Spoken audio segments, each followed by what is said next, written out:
Selamat pagi. Damai sejahtera daripada Tuhan kita Yesus Kristus menyertai kita di sini. Wow, saya tidak sangka kita akan dapat berjumpa di dalam waktu yang sebenarnya cukup baik.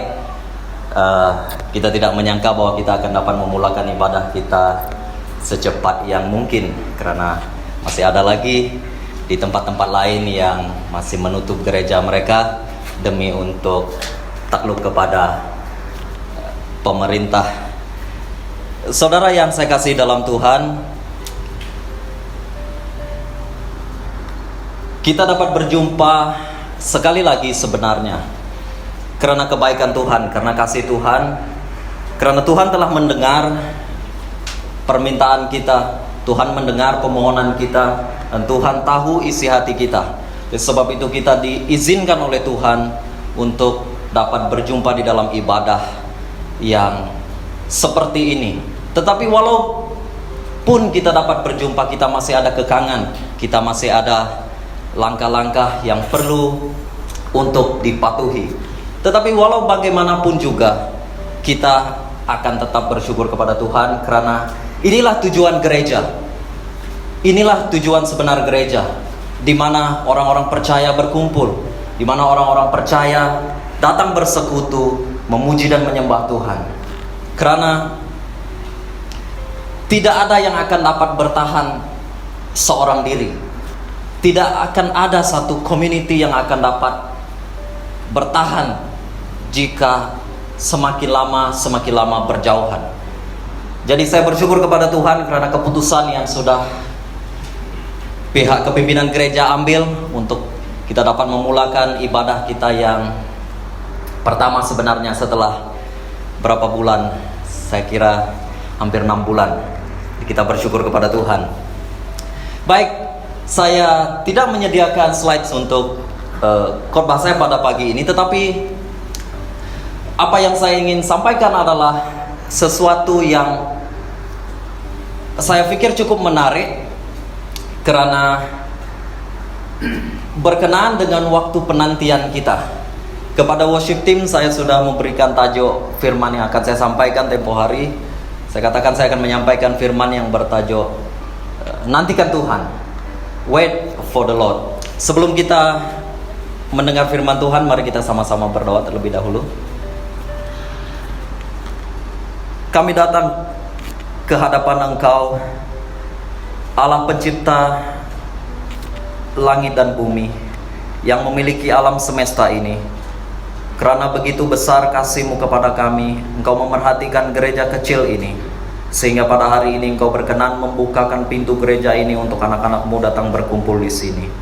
Bukan karena apa yang kami rancangkan, bukan karena apa yang kami aturkan, tetapi karena kasih Tuhan, karena tujuan Tuhan, karena Tuhan tahu inilah yang kami perlukan untuk waktu ini. Kami minta Tuhan menyertai kami sepanjang firman ini disampaikan, supaya hati setiap pendengar, supaya hati setiap anak-anak-Mu akan diberkati, akan dihiburkan, dan setiap mereka akan dikuatkan oleh firman ini. Terima kasih Tuhan, sertailah kami oleh Roh-Mu. Di dalam nama Tuhan kami Yesus Kristus kami sudah berdoa. Amin. Saudara yang saya kasih dalam Tuhan, hari ini saya masuk, saya tengok semua pakai baju bunga-bunga. Kebetulan saya juga pakai. Saya tidak tahu sebenarnya. Ya, coincidence sebenarnya. Pastor pun ada juga sedikit bunga lah ya. Kita terima lah. Ya, sehingga di belakang sana saya lihat, what a wonderful day to be here and to worship the Lord. Ini adalah kesempatan yang sebenarnya kita nanti-nantikan. Kita buka di dalam firman Tuhan. Saya ingin sampaikan sesuatu pada hari ini dari Mazmur 130. Jika tadi kita dibawa oleh pemimpin pujian untuk membaca dari Mazmur 133, kita lihat di Mazmur 130. Saya akan bacakan 8 ayat yang ada di sana. Ini salah satu Mazmur yang terpendek. Saya mulakan daripada ayat yang pertama. Daripada deritaku yang dalam aku berseru kepadamu, ya Tuhan. Tuhan, dengarlah suaraku. Berilah perhatianmu kepada suara permohonanku. Jika Engkau, Tuhan, mengingati dosa, ya Tuhan, siapa yang dapat bertahan? Tetapi ada pengampunan denganmu, supaya Engkau ditakuti. Ayat 5. Aku menantikan Tuhan, jiwaku menanti, dan kepada firman-Nya ku sandarkan harapan. Jiwaku menantikan Tuhan lebih daripada penjaga menunggu pagi. Ya, lebih daripada penjaga menunggu pagi. Wahai Israel, berharaplah kepada Tuhan, karena pada Tuhan ada kasih setia, dan padanya ada kebebasan yang berlimpah, dan Dia akan menebus Israel daripada segala dosanya.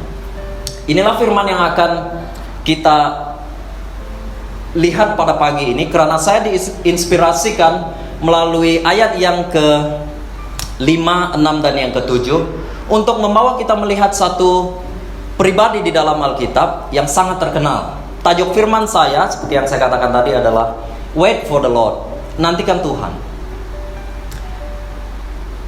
Dikatakan bahwa penulis Mazmur ini adalah Daud, dan ada juga yang mengatakan penulis Mazmur ini mungkin Ezra. Oleh karena saya lebih yakin bahwa Daud yang menuliskannya, karena dia menuliskan Mazmur ini sewaktu dia dalam kesusahan, sewaktu dia di dalam penantian, maka kita akan melihat salah satu situasi, salah satu bahagian di dalam hidupnya di mana dia menantikan Tuhan. Saudara yang saya kasih dalam Tuhan, sejak MCO dimulakan 6 bulan yang lalu, kepada kita diberitahu bahwa ianya hanya akan berlanjutan selama 2 minggu. Tetapi kemudian kita tunggu lagi, biasanya hari Jumat, ya. Kita tunggu petang Jumat jam 3 petang. Kemudian Perdana Menteri akan umumkan lagi, PKP akan dilanjutkan 2 minggu lagi. Jadi kita tunggu lagi 2 minggu lagi. Dan kemudian dan seterusnya, sehingga berlanjutan dan mengambil waktu yang cukup lama. Saudara, kita di dalam hidup ini banyak yang kita nantikan. Kita menantikan sesuatu dan ianya tidak mudah. Waktu kita menantikan gereja dibuka juga tidak mudah. Banyak yang sudah tidak sabar untuk mengadakan ibadah seperti ini, karena ibadah online kita rasanya seperti sangat berjauhan. Kemudian saya temukan juga tidak banyak orang yang dapat menunggu. Tidak banyak orang yang boleh menunggu sesuatu di dalam hidup ini. Apalagi zaman kita sekarang. Zaman kita semuanya serba canggih. Teknologi yang maju. Semuanya di ujung jari, di dalam smartphone kita. Apa-apa kita boleh lakukan. Dan banyak kita mahukan sesuatu dengan cepat. Banyak kita mahukan sesuatu dengan segera. Sebab itu adanya Grab, ya, kalau kita biasa menggunakan Grab. Kemudian adanya Lalamove yang sekarang kalau kita mau sesuatu dengan segera. Dan seperti yang saya katakan tadi, tidak banyak orang yang dapat menunggu. Namun firman Tuhan yang baru saya bacakan tadi, dikatakan bahwa orang yang menantikan Tuhan lebih daripada penunggu yang menunggu pagi, itu pasti akan mendapat pertolongan, pasti akan mendapat kekuatan di dalam Tuhan. Saya sudah katakan tadi bahwa saya yakin Daud yang menuliskan Mazmur ini. Oleh sebab itu kita akan melihat satu bahagian di dalam hidup Daud, Raja Israel yang kedua, di mana dia pernah menunggu, di mana dia pernah menantikan janji Tuhan digenapi. di mana dia pernah menantikan pengharapan yang Tuhan janjikan. Hari Jumat yang lepas, muda-mudi yang ada bersama dalam cell group, kita baru saja menyelesaikan, saya pikir minggu ke-14 cell group online yang kita sudah jalankan, dan kami belajar karakter-karakter yang ada di Perjanjian Lama. Kami belajar karakter-karakter yang ada di Perjanjian Lama yang sangat terkenal. Salah satunya adalah Daud. Daripada kisah Daud ini, saya tergerak untuk membawa kita melihat satu bagian dalam hidupnya terlebih dahulu, ya. Saya perkenalkan dahulu Daud kepada kita. Raja Daud adalah raja Israel yang kedua selepas Raja Saul. Dia dilahirkan di Bethlehem 1000 tahun sebelum Kristus. Jadi masanya cukup lama, kira-kira 3000 tahun yang lalu. Dia merupakan anak yang ke-8, anak bungsu, ya. Nama ayahnya ialah Isai. Pada waktu dia masih muda, dia merupakan seorang gembala domba. Dan salah satu kisah yang paling kita ingati dalam hidup Daud adalah ketika dia diurapi oleh Samuel. Dia diurapi oleh Nabi Samuel untuk menjadi raja, dan pada waktu itu dia berusia lebih kurang 10 hingga 15 tahun. Kemudian dia menjadi raja pada usia dia 30 tahun. Ini yang akan kita lihat nanti. Jadi bahagian dalam hidup Daud yang akan kita lihat ini adalah di mana dia dikejar oleh Raja Saul. Kalau kita tahu bagaimana kisah hidup Daud, sewaktu dia diurapi menjadi raja, Saul pada masa itu masih bertahta sebagai raja. Dalam pembelajaran saya meneliti hidup Daud ini, saya temukan ada 3 bahagian sebenarnya, ada 3 situasi di mana dalam hidupnya dia menantikan Tuhan. Dia menantikan Tuhan dengan sabar, dia menantikan Tuhan dengan tekun. Yang pertama ialah yang akan kita pelajari pagi ini, di mana dia dikejar oleh Saul. Dia ingin dibunuh oleh Saul sebenarnya. Kemudian yang kedua, kejadian yang kedua dalam hidupnya adalah ketika dia bermukah dengan Bathsheba, ketika dia ada skandal dengan Bathsheba. Yang ketiga ialah ketika Raja Daud melarikan diri dari Absalom, anaknya. Jadi ada 3 kejadian. Tapi pada pagi ini kita hanya akan melihat satu kejadian di mana dia dikejar oleh Raja Saul. Seperti yang saya katakan tadi, firman ini saya diinspirasikan daripada Mazmur 130 ini. Tetapi bahagian besar daripada firman yang akan kita lihat pada pagi ini adalah daripada 1 Samuel. Jadi kita lihat sama-sama mulai daripada 1 Samuel bab yang ke-16, ya.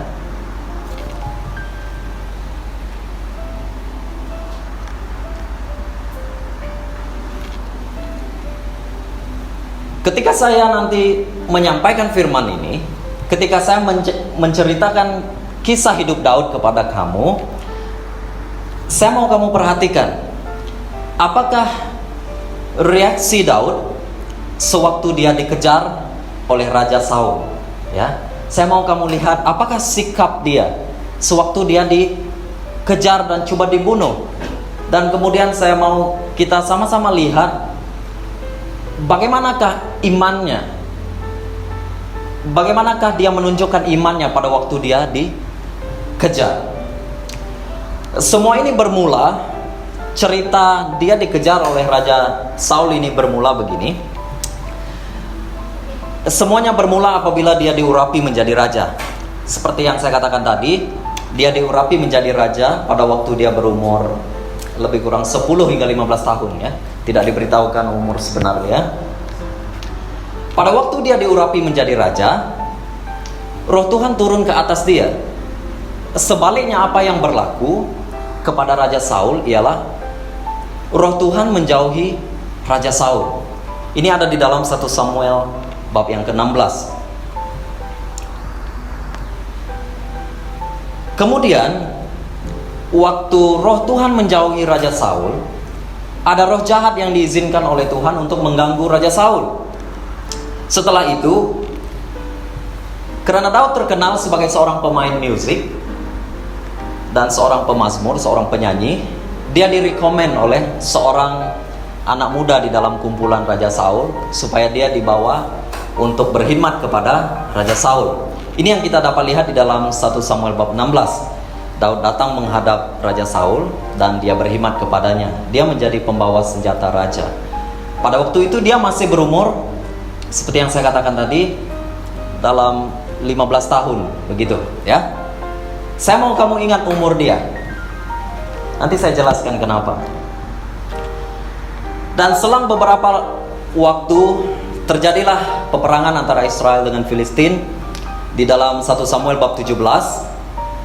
Kemudian kita tahu di mana Daud ada mengalahkan Goliat, ya.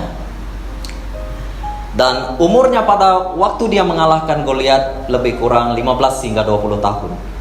Dia sebenarnya belum layak menjadi askar, karena untuk menjadi askar di dalam yang sedia untuk berperang pada zaman itu, umur kamu harus 20 tahun. Jadi dia belum layak untuk berperang, tetapi dia pergi ke medan perang untuk membawa makanan kepada abang-abangnya. Jadi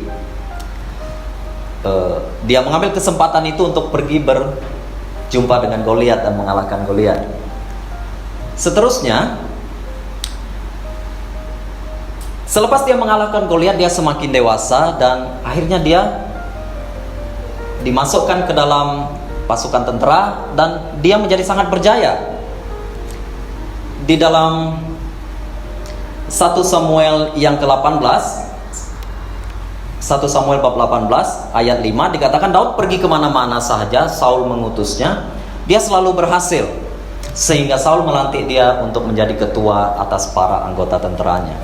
Jadi sekarang Daud sudah umur 20 tahun, 20-an, awal 20-an, dan dia sudah pergi berperang dan dia semakin berjaya. Kemudian kejayaan yang dicapai oleh Daud ini membuatkan hati Saul teramat marah sebenarnya, dan Saul mula menaruh curiga kepada Daud. Ketika dia menaruh curiga kepada Daud, masih di dalam 1 Samuel bab 18, roh jahat yang diizinkan Tuhan untuk menyerang Saul datang menyerang dia, sehingga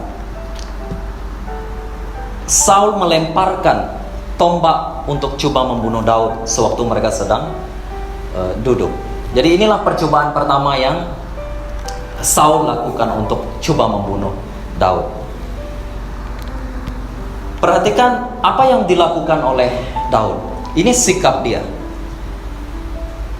Saudara ingat, dia sudah diurapi oleh Nabi Samuel untuk menjadi raja beberapa tahun sebelum itu. Tetapi sekarang dia sedang ada duduk dengan raja, dan raja sedang ingin coba untuk membunuh dia. Jadi seperti tidak masuk akal, ya. Situasi kita sekarang, kepada kita sudah dituliskan janji-janji Tuhan. Ada di dalam Alkitab, ada di dalam firman Tuhan, dan kita tahu janji-janji Tuhan. Tetapi situasi di dalam kehidupan kita, reality sebenar, tidak seperti, seolah-olah tidak seperti yang kita harapkan. Jadi kita lihat bagaimana Daud meresponi apa yang dilakukan terhadap dia, apa yang dia lalui. Sikap dia yang pertama yang kita dapat lihat di sini adalah dia tidak membalas apa yang coba dilakukan oleh Saul terhadapnya. Ketika Saul melemparkan tombak itu, dia dapat mengelak, tetapi dia tidak ambil balik tombak itu kemudian dia lempar balik, tidak, ya.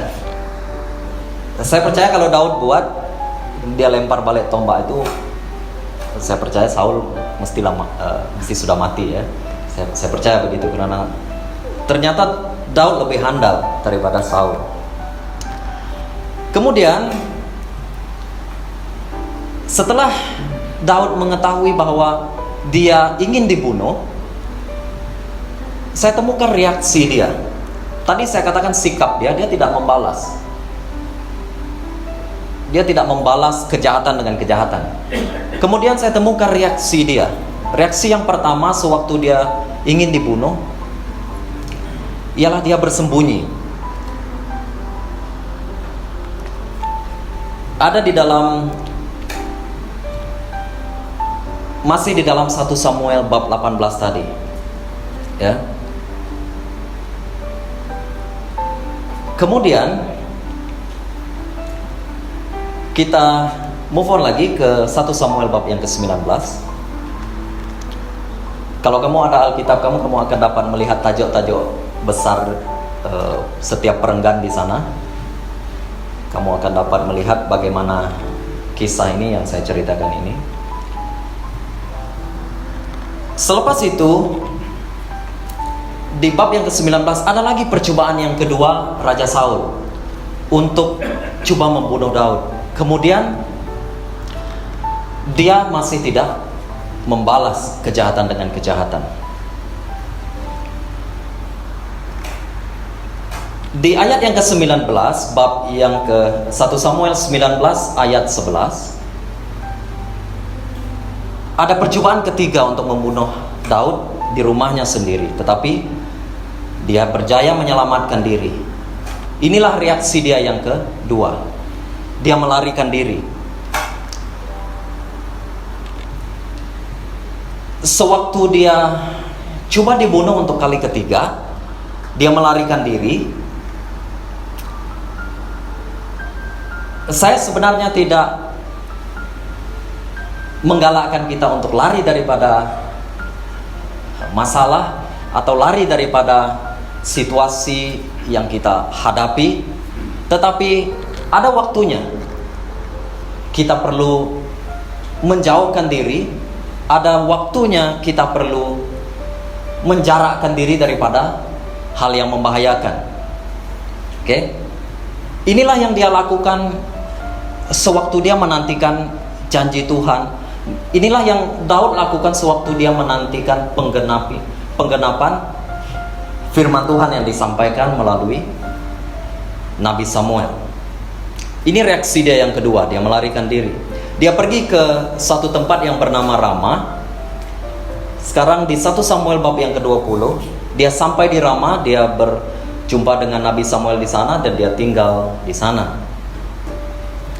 Selebihnya daripada buku 1 Samuel ini, dari bab 21 sehingga bab 31 ada 10 bab lagi. Ini memberikan satu perincian, satu kisah di mana Saul mengejar Daud. Oke? Seperti kucing dan tikus. Saul coba mengejar dan coba membunuh Daud dan berusaha sedaya upaya untuk memusnahkan Daud dan pasukannya. Tetapi Daud sebaliknya berusaha sedaya upaya untuk tidak membunuh Saul. Ya. Dan walaupun Daud ditekan, walaupun Daud didesak oleh rakan-rakannya, tetapi dia tidak juga melakukan kejahatan. Seterusnya di dalam bab yang ke-21, bab yang ke-22, Daud melarikan diri ke banyak tempat. Ada sesuatu yang menarik di dalam 1 Samuel bab 23 ayat yang ke-14. Dikatakan di sana, setiap hari Saul mencari Daud, tetapi Allah tidak menyerahkan Daud ke dalam tangan Saul. Jadi Daud yang menantikan Tuhan, Daud yang berharap kepada Tuhan, masih dijaga, masih dilindungi oleh Tuhan. Walaupun musuh Daud coba untuk mencari dia setiap hari seperti yang dituliskan di sini, tetapi dia tidak diserahkan oleh Tuhan. Kita tahu bagaimana sejak virus COVID-19 ini menyerang seluruh dunia, kita tahu bagaimana hal itu mengancam kehidupan setiap orang. Bagaimana apa yang terjadi di sekeliling kita mengancam pekerjaan, mengancam ekonomi, mengancam industri-industri lain di luar sana, mengancam bahkan student-student yang sedang belajar. Tetapi orang yang berharap kepada Tuhan, orang yang menantikan Tuhan, yang tahu janji Tuhan, seperti yang saya katakan tadi, sangat menarik di ayat yang ke-14 ini, bab 1 Samuel bab 23. Allah tidak menyerahkan Daud ke dalam tangan musuhnya. Jadi saya percaya kepada firman ini, bahwa Allah tidak menyerahkan kita, walaupun setiap hari kita dikejar, walaupun setiap hari kita ditekan, walaupun setiap hari kita di dalam bahaya.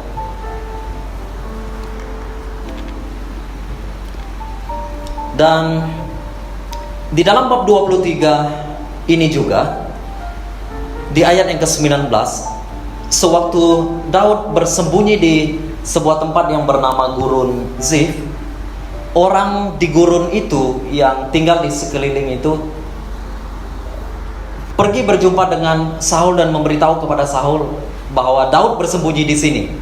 Jadi walaupun ada orang coba menyerahkan Daud, ada orang yang mengkhianati dia, tetapi Allah tetap menjaga dia. Di bab yang ke-24, 1 Samuel bab yang ke-24, kita temukan sekarang Daud sedang lari ke satu tempat yang bernama En-Gedi, dan dia bersembunyi di dalam sebuah gua. Apa yang terjadi adalah sewaktu Saul datang untuk masuk ke dalam gua untuk melepaskan hajat dia, kita tahu bagaimana Daud sebenarnya bersembunyi di belakang Saul. Dan inilah sikap yang kedua yang Daud tunjukkan. Pada waktu dia memiliki kesempatan untuk membunuh Saul yang sedang melepaskan hajatnya, dia tidak sampai hati untuk membunuh Saul. Apa yang dia lakukan, dia hanya memotong jubah atau baju yang Saul gunakan, dan kemudian dia menyembunyikan diri. Daud menahan anak-anak buahnya dan dia tidak mengizinkan mereka untuk menyerang Saul. Sikap Daud ini adalah sikap yang menunjukkan dia takut kepada Tuhan, karena dia tahu bahwa Raja Saul ini adalah orang yang diurapi Tuhan, yang dipilih Tuhan untuk menjadi Raja Israel yang pertama. Jadi karena dia takut kepada Tuhan, dia tidak melanggar firman Tuhan, dia tidak melanggar perintah Tuhan, di mana Tuhan sudah memilih Saul. Seterusnya di bab yang ke-26, 1 Samuel bab 26. Tadi saya katakan sehingga bab 31 ya. Jadi ada 4 bab lagi. Sedikit saja sebenarnya. Di dalam bab yang ke-26, kegilaan Saul semakin membuak-buak sebenarnya. Walaupun sudah dilepaskan dan tidak dibunuh untuk sewaktu dia di dalam gua tadi, tapi dia masih lagi coba untuk mengejar Daud. Dia masih membenci Daud. Dan di bab yang ke-26, Daud memiliki satu kesempatan lagi untuk membunuh Saul sebenarnya. Sewaktu mereka berada di Gurun Zif, dan Saul sedang berkemah di padang gurun itu. Kemudian Daud bersama dengan 2 orang pegawainya turun ke tengah-tengah perkemahan. Sewaktu mereka turun ke tengah-tengah perkemahan Saul baring, sedang tidur. Semua orang yang bersama dengan dia juga sedang tidur. Karena saya temukan bahwa Tuhan sebenarnya yang menyebabkan mereka tidur ya. Jadi kalau saya lihat Tuhan sebenarnya juga coba untuk menguji Daud, sama ada dia benar-benar boleh dipercayai atau tidak. Tuhan berikan kesempatan kedua kepada Daud untuk coba membunuh Saul. Tapi Daud berkata begini, di ayat yang ke-9 bab 26 ini, Daud berkata kepada Abisai, "Jangan binasakan dia. Siapakah yang dapat mencederakan orang yang dilantik Tuhan dan bebas daripada kesalahan?" Kata Daud, "Demi Tuhan yang hidup, Tuhan sendirilah yang akan mengajar dia." Ini mengingatkan saya kepada situasi kita sekarang. Mungkin kita geram sebenarnya dengan keadaan yang terjadi, ya, dengan SOP, dengan langkah-langkah keselamatan, dengan ini tak boleh, itu tidak boleh, ya, semua tidak boleh. Kita geram sebenarnya. Tetapi kalau kamu lihat apa yang dikatakan oleh Daud, di sini dia katakan, jangan. Tuhan sendirilah yang akan mengajar dia. Jadi kita lihat sikap Daud di sini yang boleh kita pelajari. Biarlah Tuhan yang membalas.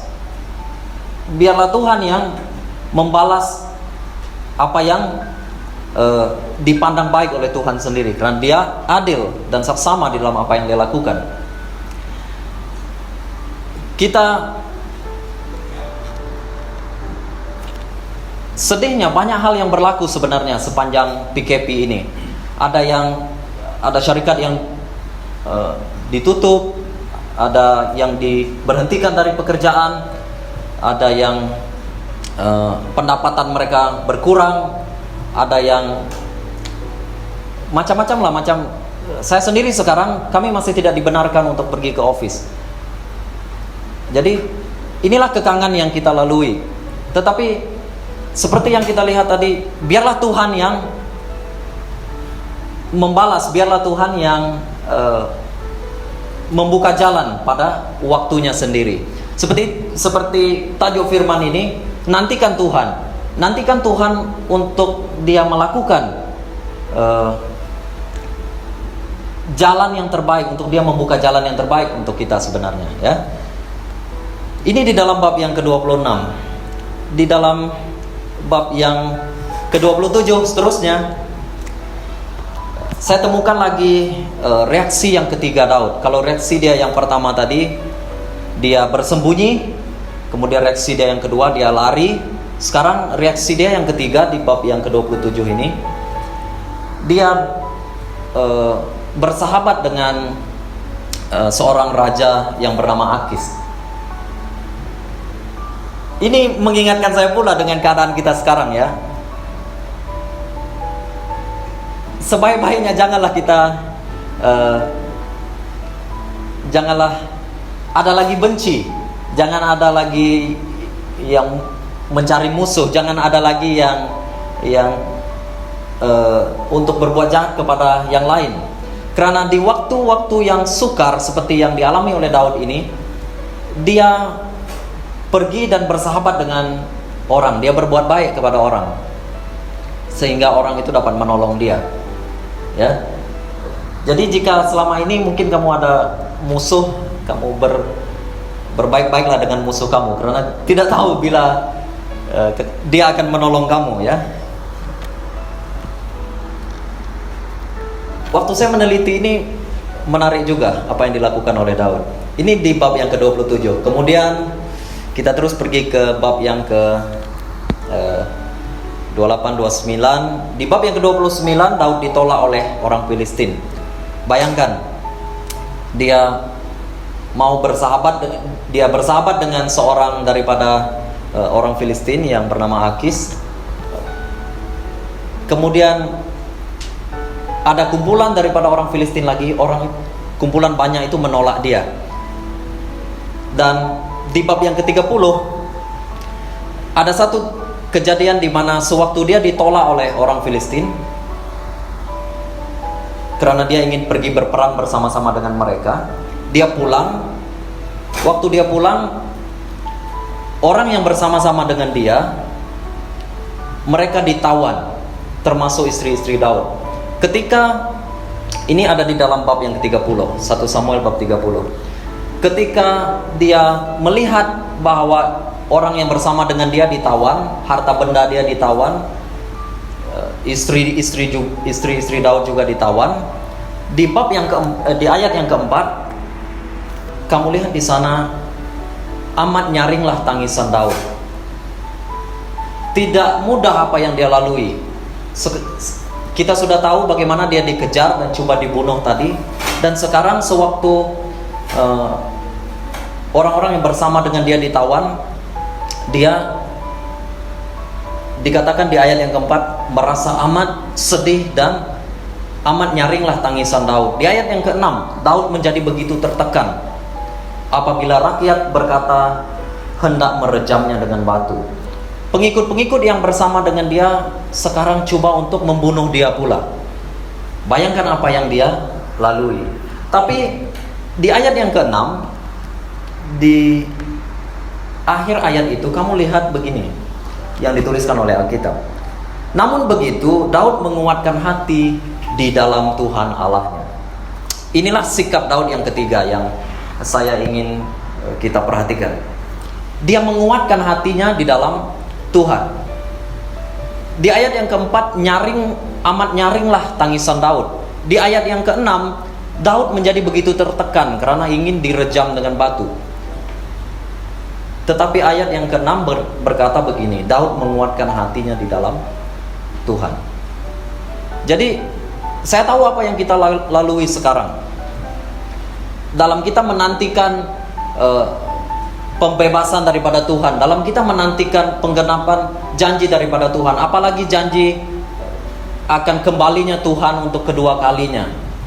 Sewaktu kita menanti-nantikan hal ini, apa yang dapat kita lakukan hanya menguatkan hati kita di dalam Tuhan. Tidak ada yang dapat kita lakukan. Seperti Daud tadi, dia tidak membalas. Kemudian dia menunjukkan sikapnya yang takut kepada Tuhan. Dan sekarang dia menguatkan hatinya dalam Tuhan. Tidak ada lagi yang dapat dia lakukan karena orang yang bersama dengan dia juga coba membunuh dia. So, yang terakhir bab 31 di sini kita melihat 1 Samuel bab 31, kita melihat Alkitab mencatatkan kematian Saul. Sekarang Saul sudah meninggal dan tidak lagi mengejar Daud. Namun mungkin ramai yang beranggapan bahwa Daud gembira atau bersukacita atas kematian Saul, tetapi sebenarnya dia benar-benar tidak inginkan Saul mati. Karena apa yang Daud inginkan untuk musuhnya adalah mereka bertobat. So, sangat menarik sebenarnya bagaimana Daud menghadapi kejadian di mana dia dikejar oleh Raja Saul ini. Sebagai kesimpulan, semasa saya meneliti kehidupan Daud ini, bahagian yang baru kita lihat ini tadi, dari 1 Samuel bab 16 hingga 1 Samuel bab 31, ada lebih kurang 16 bab. Saya mempelajari bahwa dia banyak menghabiskan waktu dia menunggu. Oke? Daud banyak menghabiskan masanya untuk menunggu. Oke? Saya jelaskan kenapa. Daud lari dari cobaan bunuh. Dia menantikan pertolongan Tuhan dan menantikan janji Tuhan untuk menjadi raja. Oke?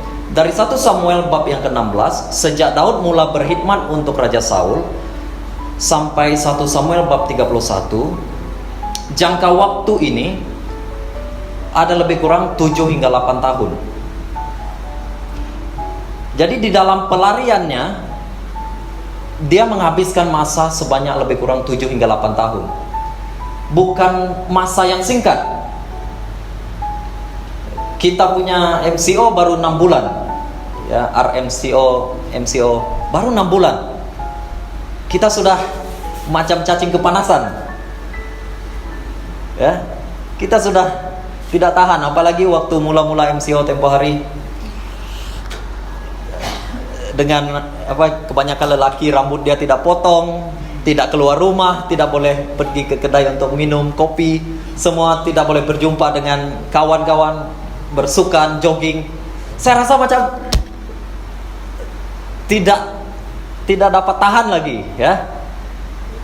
Kita semua merasakan hal itu. Tetapi kalau kamu lihat di sini, dia menunggu dalam pelarian dari Saul selama 7 hingga 8 tahun. Oke? Itu yang pertama. Sekarang kamu lihat lagi. Daud harus menunggu dalam 15 tahun dari saat pertama dia diurapi menjadi raja oleh Samuel hingga dia betul-betul menjadi raja. Dia harus menunggu 15 tahun. Oke?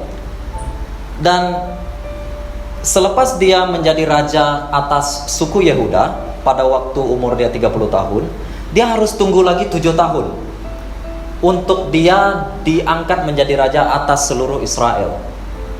Karena Israel ada 12 suku. Pada waktu umur dia 30 tahun, dia hanya menjadi raja atas satu suku. Waktu umur dia 37 tahun, baru dia menjadi raja atas 12 suku. Jadi dari waktu dia diurapi menjadi raja, sehingga dia betul-betul menjadi raja atas seluruh Israel, dia menghabiskan masa lebih kurang 20 tahun untuk menunggu. Ya, jadi sewaktu saya membacakan tadi Mazmur 130, aku menantikan Tuhan lebih daripada menunggu pagi. Itu adalah isi hati Daud. Itu adalah yang terdalam di dalam hatinya. Dia mengatakan dia mau menantikan Tuhan, walau apapun dia mau menantikan Tuhan. Dan di sini kita sudah melihat bagaimana dia menghabiskan lebih kurang 20 tahun masa hidupnya untuk menunggu, ya. Jadi cara Daud menangani waktu yang lebih dari 20 tahun ini adalah sebenarnya inti daripada firman ini, ya. Bagaimana sikap dia tadi, kemudian reaksi dia. Oke? Saya tidak tahu apa yang kamu tunggu di dalam hidup kamu, ya. Saya tidak tahu, masih banyak anak muda, walaupun sudah banyak yang balik ke Sabah dan Sarawak, tapi masih banyak yang muda-muda di sini. Saya tidak tahu apa yang kamu tunggu. Mungkin yang sudah berkeluarga, saya tidak tahu apa yang kamu tunggu. El dan Berry, mereka sedang tunggu, mungkin yang sudah Auntie Elis mungkin dia tunggu Daniel ada ini juga, ya, karena dia mungkin tunggu cucu gitu, ya. Siapa lagi? Saya tidak tahu apa yang kamu tunggu. Yang belum berkawin mungkin tunggu untuk berkawin. Yang masih single mungkin tunggu untuk ada boyfriend, ada girlfriend. Yang belum bekerja mungkin tunggu untuk ada kerja. Yang mencari pekerjaan tetap mungkin kamu tunggu untuk mendapatkan pekerjaan tetap. Saya tidak tahu apa yang kamu tunggu. Tetapi kalau kamu lihat Daud, dia sangat spesial sebenarnya, karena kepada dia sudah diberitahukan bahwa dia akan menjadi raja. Tapi bukan esok, bukan 10 hari, bukan 1 tahun.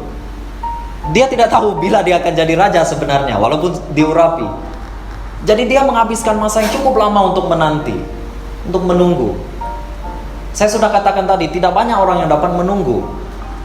Apalagi dengan kehidupan kita sekarang, semua mau cepat. Saya sendiri pun begitu, saya akui, saya mau cepat. Kalau saya telepon orang, saya mau orang tuh cepat-cepat angkat. Kalau saya WhatsApp orang tuh, saya mau dia cepat-cepat baca atau blue tick sekurang-kurangnya.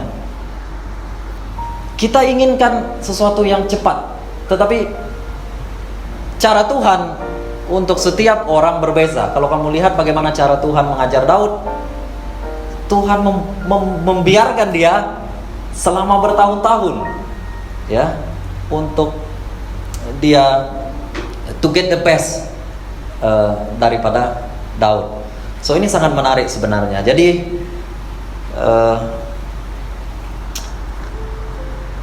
itulah aplikasi dia untuk dalam hidup kita. Sebenarnya saya sudah jelaskan. Kita lihat tadi bagaimana reaksi Daud, ya, sikap dia, dan kemudian iman dia menantikan Tuhan.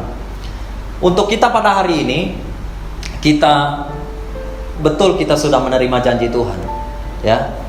Kalau kamu membaca dan menyelidiki Alkitab, kamu akan menjumpai janji Tuhan di situ. Waktu kamu menjumpai janji Tuhan, Contohnya ada di dalam Yesaya 40 ayat 31. Dikatakan di sana, mereka yang menanti-nantikan Tuhan akan mendapat kekuatan baru. Dan ada lagi di dalam Yohanes 14 ayat 18 dikatakan, aku tidak akan meninggalkanmu seperti anak yatim piatu.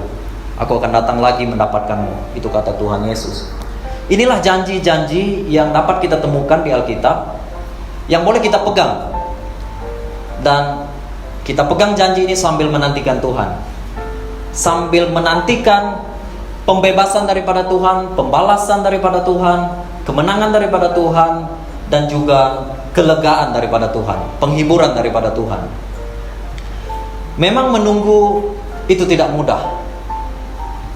Menantikan sesuatu itu tidak mudah, tetapi nantikanlah di dalam Tuhan.